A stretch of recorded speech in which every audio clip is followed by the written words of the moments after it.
ठाना था उन्होंने, मरकर यह देश को आजाद करा कर आऊंगा, कुछ भी हो जाए गुलामी की ये जंजीर काट कर जाऊंगा।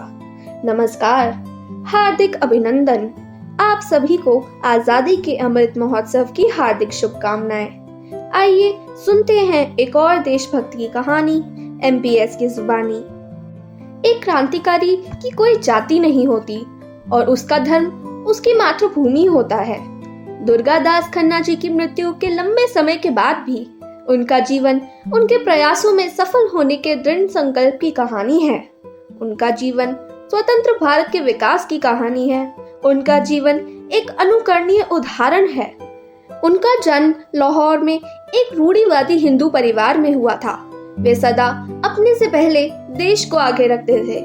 उनका सादा बोलना और सभी परिस्थितियों में ईमानदार होने की उनकी प्रतिबद्धता उनके प्रेरणा का स्रोत बने और एक मार्गदर्शक शक्ति के रूप में मन और आत्मा में जीवित रहे। अपने पारिवारिक धन उधार के व्यवसाय में उन्हें कोई भी दिलचस्पी ना थी। उनका शुरू से ही धार्मिक झुकाव था। उनका एक आकर्षण श्री गुरु ग्रंथ साहिब भी थे, जिसे उनके पिता रोजाना पढ़ते थे। उन्होंने लाहौर किले के सामने वाले गुरुद्वारे में जाना शुरू किया, जिसे गुरु अर्जन देव की याद में स्थापित किया गया था। सिखों के सभी 10 गुरुओं में से गुरु अर्जन देव ने उन्हें सबसे अधिक प्रभावित किया और वे हर रविवार को वहां जाते थे और गुरबानी भी सुनते थे। उन्होंने मैट्रिक पास किया और कॉलेज में प्रवेश लिया। कॉलेज में उन्हें बहुत ही फ्री माहौल मिला।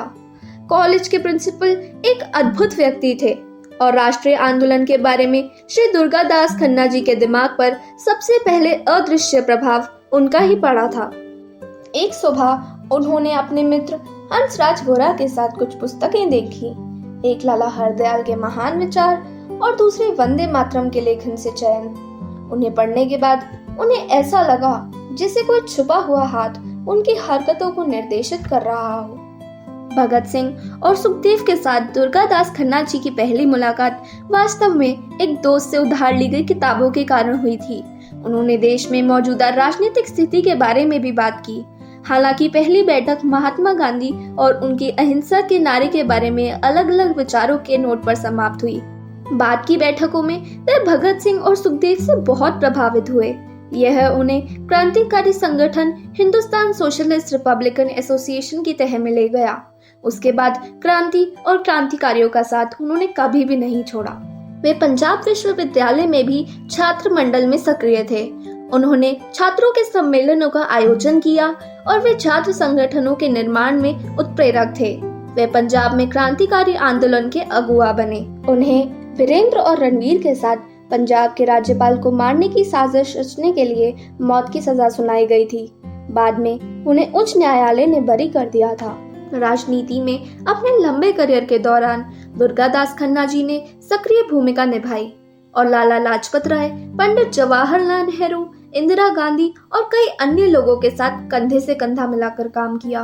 भारत छोड़ो आंदोलन के दौरान वे पंजाब में एकमात्र शीर्ष सुरक्षा कैदी थे। उन्होंने 3 साल जेल में बिताए और आंदोलन में सक्रिय भागीदारी की।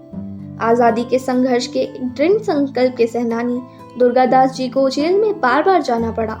दुर्गादास खन्ना जी पंजाब विधान परिषद के अध्यक्ष के पद तक पहुंचे।